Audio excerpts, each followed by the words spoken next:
Hi, welcome back to another cooking video.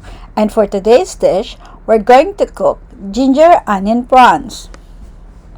Let me share with you the ingredients as I walk you through the cooking process. First, you will need 1 to 2 cups of prawns. Peel the prawns and leave the tail on. Then cut a slit at the back where you remove the intestines.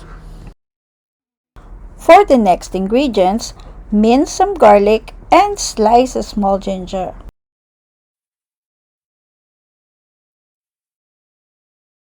Next, get some spring onions and cut it slightly longer than your prawns.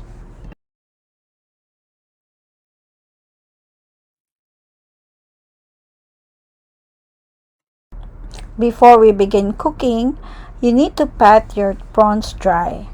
This is important as we will be lightly coating these prawns with some starch. For the cornstarch, you may use corn flour or potato starch, or you may also use tapioca starch. You only need about 1 tablespoon of corn flour for every 1 cup of your prawns. So you don't need a lot of this flour, you just need to slightly coat the prawns before frying them. This helps for the prawns not to stick on the pan. Also, your prawns will not be overcooked or burned. Next, we will only use 1 tablespoon of cooking oil.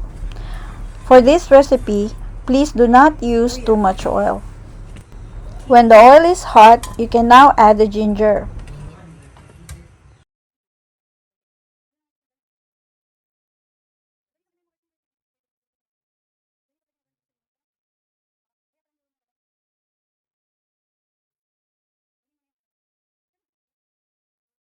At this point, you should smell the aroma of the ginger being cooked. So after that, you can start frying the prawns. Normally, you're supposed to remove this ginger before frying the prawns. But as for me, I want the ginger to be sauteed together with the prawns later, so I just leave it on the side of the pan. By the way, you may also use a wok for this recipe as the wok cooks better on high heat.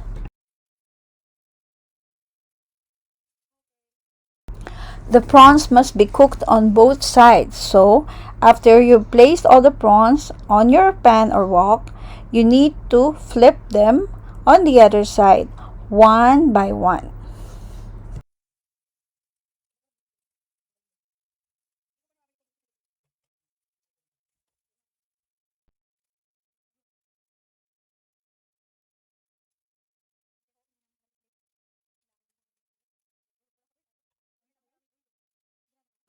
Once the prawn turns orange color, that means it's already cooked.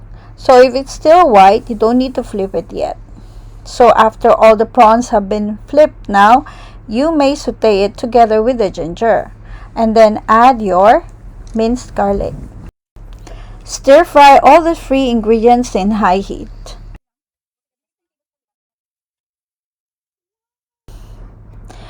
So now we're about to add a teaspoon of oyster sauce.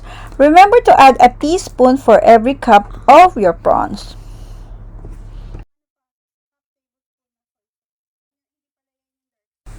And then half a tablespoon of light soy sauce. Again, if you're cooking 2 cups of prawns, you need to put 1 tablespoon.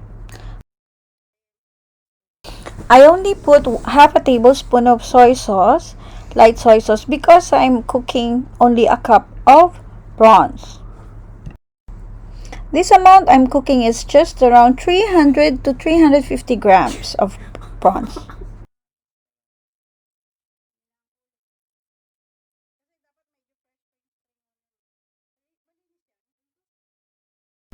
It is now time to add our spring onions.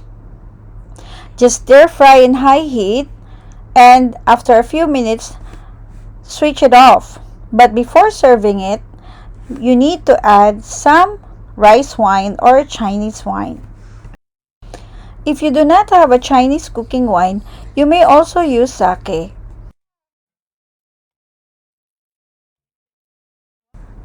After adding the wine, just stir a bit and switch off the heat.